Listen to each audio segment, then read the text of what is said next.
Mirë mbrëma, deklarata bomb e Barack Obamas, ish presidenti i Shteteve të Bashkuara të Amerikës, në një emision televiziv ka deklaruar se alienët ekzistojnë. Kjo është deklarata e fortë dhe tani do t'ju tregoj se çfarë ka ndodhur, pse e ka thënë dhe çfarë mendojnë njerëzit. Merreni me mend, nuk ka 2-3 orë që është shpërndar ky lajm dhe ka arritur 1 miliard klikime. Po ju tregoj tani se çfarë ka ndodhur. Si gjithmonë kush është rastisht dhe nuk e ka bërë ende, bëjini like faqes dhe videos që të shihemi sërish dhe ju falenderoj që jemi përreth bashkë. Ndose jemi për darkë tek miqt, po unë nuk mund t'u lija pa informacion sonte dhe për më tepër një informacion kaq i fortë dhe një deklaratë kaq e fortë është për ta diskutuar dhe tani do t'ju them pse përse. Atëre Barack Obama, po ulem, Barack Obama në një emision televiziv ka deklaruar që alienët ekzistojnë. Pra e gjeni këtë sepse është deklaratë e orëve të fundit. Alienët ekzistojnë, por ne nuk kemi kapur asgjë, thot Barack Obama. Dhe tani unë do t'ju them se çfarë mendimi kam unë. Atëre, pikë së pari, duhet të dini që ka disa të dhëna që duhet të dini, jo sepse unë i di të gjitha, por në këtë prizëm, pra për sa i përket jetës jashtëtoksore ose këtyre studimeve, le të themi që jam më në brendësi, të paktën në trojës shqiptare. Atëre, janë 2 studime të forta, po unë do t'ju tregoj vetëm një. Njëri quhet studimi i Drakut, ose më mirë, le të themi ekuacioni Drake. E kemi bërë dhe në për emisione, ore Drake quhet, me fjalë shkruhet, por Drake ka qenë një fizikant amerikan, i cili ka bërë një studim matematikor, fizikant, ky zotëria, ka bërë një studim matematikor për 18 vite dhe ka nxjerrë si konkluzion që në 21% të 100-ës, pra të gjithësisë, ai thotë që ekzistojnë jetë jashtëtoksore. Tani, për dikë kjo nuk është në një gjë e madhe, sepse shumë njerëz e kanë vënë edhe në për komente, thonë që po, normal që ekziston jetë jashtëtoksore. Po pse nuk i shikojmë, sepse ky është problemi kryesor. Tani do t'ju them. Nuk kam folur asnjëherë, ka qartë do të flas sonte. Atëre, do them aq sa di unë, pastaj më korrigjoni nëse unë kam gabim ose jo. Duhet të dini që një qelizë vetme, një qelizë, kjo është fizika kuantike, që e thot nuk është se e them unë po ja u përcjell. Një qelizë vetme ka tru ashtu siç edhe njeriu. Ajo funksionon ashtu siç edhe njeriu. Ka një sistem tepër kompleks, një qelizë vetme, po flas, një grimc e vetme, dhe qeliza jon, ne kemi miliarda qeliza. Futet ai oksigjeni dhe duke u transformuar në dioksid karboni nga ana tjetër, në këtë nga fillimi derisa del, pra na jep ne jetë, që quhet animus. Okay? Merrni mend, një mekanizëm kaq kompleks, i një qelizet vetme që ne e kemi zbuluar vetëm tani, dhe ne kujtojmë se dim çdo gjë.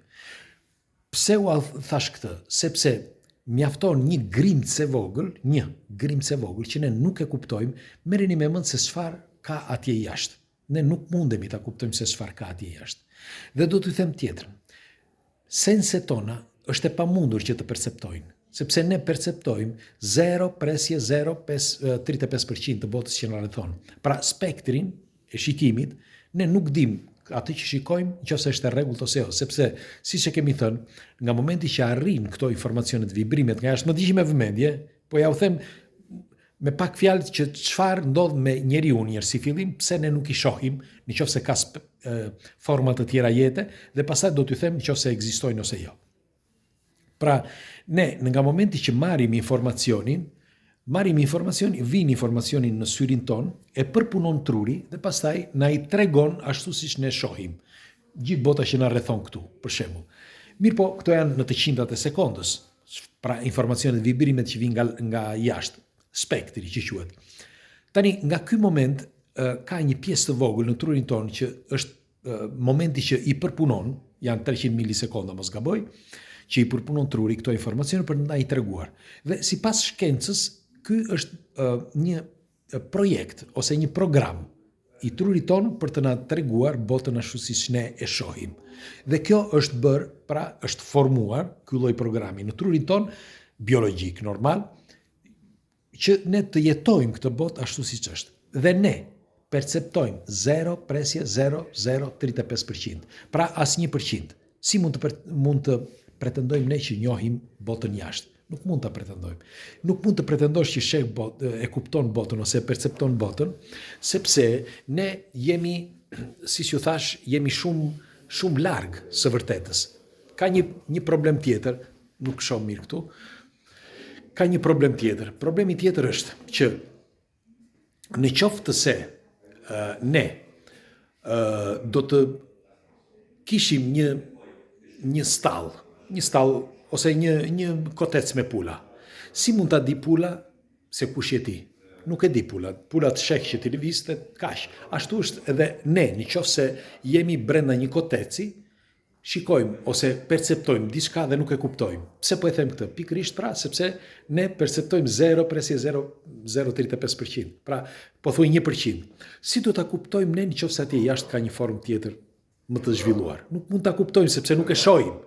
Por edhe sikur ta shohim, edhe sikur ta perceptojmë, ajo qenie, nëse ekziston një qenie, si puna jonë me pulat, ne mund të na, si mund të quhet, mund të tallet me perceptimin ton, mund të tallet me mendjen ton, mund të na hipnotizojë që të harrojmë atë pjesë që ne pam, mund të bëj diçka sikur ti nuk e ke parë, ose të ta ndërpres, të ta pres komplet atë pjesën që ti e pe, ose anasjeltas të duket sikur të jetë dikush tjetër. Pra, me anë të shikimit, ti ta shikosh si dikush tjetër, sikur të jetë dikush tjetër. Pra, nëse me të vërtet ekzistojnë një forma të tjera jete që normal duhet të ekzistojnë, ti nuk mund t'i shohësh asnjëherë. Dhe ata që deklarojnë që i shohin, sepse këto specie duan që këta njerëz t'i shohin. Sepse këto specie kërkojnë që, okay, në njerë edhe le t'japin informacionin. Pra, le të thonë që ne ekzistojmë. Tjetra, po sikur ata ne t'jemi në një stall, si që thash më përpara, dhe të bëjnë tjetë për një qëllim. Kjo stalla, për një qëllim të tyre, jo për tonin, që të bëjnë ata çfarë të duan. Ne nuk mundemi, sepse ne nuk mundemi ta dim. Nuk e dim sepse ne nuk mund të dalemi nga kjo stall, nga kjo orbit. Ne kur nuk kemi dalë dhe nuk mund të dalim. Pra, si mund të pretendojmë ne që dim? Kështu që Obama ka shumë të drejtë kur thotë që ekzistojnë dhe për më tepër ne nuk kemi kapur asgjë. Si mund të kapësh ti një qenie që është më e zhvilluar se ty? S'mund ta kapësh. Si mund të kapi ty pulat, për shembull, mund të të arrestojnë ty, të kapin ose pulat që të kontrollojnë ty se çfarë DNA-je ke, nëse ti je alien apo jo? Pra, nëse ti je më i zhvilluar se ato, nuk munden. Një pul ose 2 pula, ose 5 pula, nuk munden.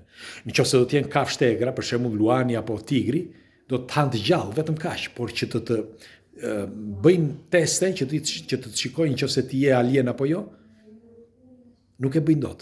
E njëjta gjë dhe njeriu. Njeriu nuk mundet që të shohin nëse atje tej është një alien apo jo. Madje edhe të gjitha aparaturat që ne kemi zbuluar dhe punojmë me to, janë në bazë ose funksionojnë në bazë të senseve të njeriut.